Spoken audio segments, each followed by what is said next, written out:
A primeira Isso, forma eu de ia se chegar. expressar, aí começa pelos bebês, que é pelo choro, Então, né? eu ia chegar nesse ponto. Eu tenho uma tese aí que eu levo nos lugares assim e faço uma reflexão que é a seguinte: você já viu um bebê com medo de se expressar? Não. Eu nunca vi. Eu nunca vi. O bebê fala assim: tô com fome, mas tô no restaurante, né? Melhor eu ficar quietinho aqui, esperar. Fiz cocô aqui na fralda, mas é melhor eu ficar quietinho. Quando chegar em casa, eu aviso, eu dou um chorinho pra minha mãe. Isso não existe. Todo ser humano que nasce se expressa. Todos. Todos. Deu fome, chora, grita, dá risada, expressa aquilo. O que começa a acontecer? Bebê que chora é feio. Não pode chorar. Você viu que tinha visita aqui? Você viu que a gente estava na rua?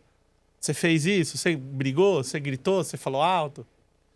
E isso é passado da geração para frente, né? Porque a mãe também aprendeu isso, e a avó aprendeu isso, e a bisavó aprendeu isso, e essa coisa toda. E é sem entender que você acaba tolindo todos esses comportamentos. Menina tem que sentar direito, menina tem que... eu vou colocar uma roupinha em você, mas se você... Faz xixi agora, porque senão depois não tem como tirar essa roupinha aí. Como é que...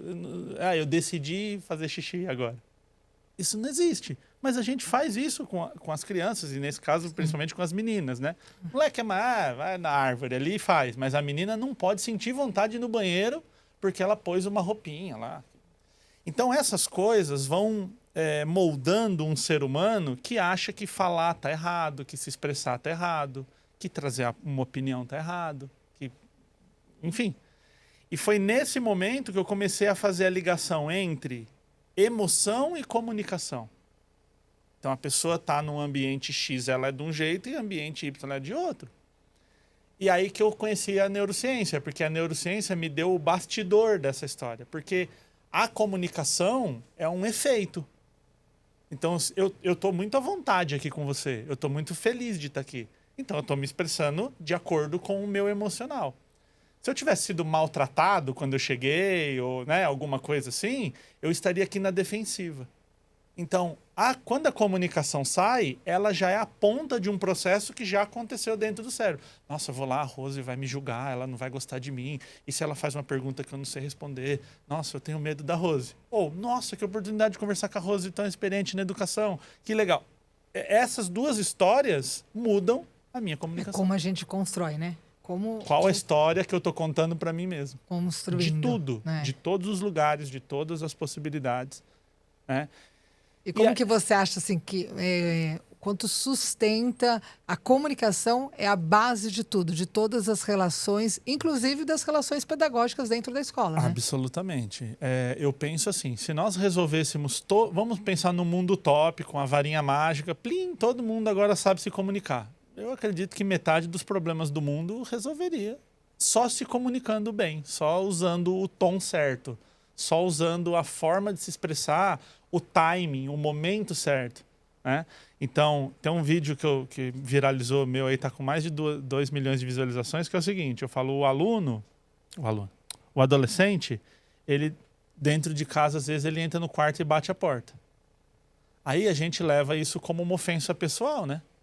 Tipo, você mora na minha casa, esse lazarento come da minha comida, eu pago a conta dele, eu pago a escola, eu pago o celular, e ele vai bater a porta na minha casa?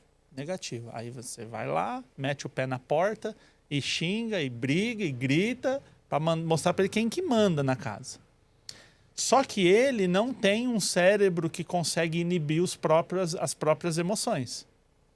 O adolescente não tem, tá em formação ali, o pré-frontal que faz essa inibição de comportamento ainda está em construção.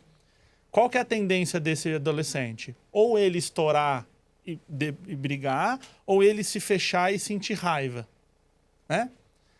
Aí beleza, deu essa discussão toda. Se você entende de comunicação e de neurocomunicação, o que é inteligente fazer nesse momento? Bateu a porta, você fala, tudo bem, 1-0 para você. Eu vou pegar na hora certa. Daqui a algumas horas, ou no dia seguinte, depois de uma noite de sono, o ânimo emocional mudou. A cabeça conseguiu pensar melhor. Essa é a hora que você tem que sentar e educar. Você vai falar nessa hora, conversar com esse racional. Não adianta ficar batendo boca com o adolescente. Não vai dar certo. Discutindo, não adianta. Primeiro, porque você é uma referência, então se você bate boca, mostra que bater boca é um modo de se resolver as coisas. Segundo, quando você bate boca com alguém, você põe ela no teu nível. E não chega a lugar nenhum. Não chega a lugar. É igual eu sempre brinco, né?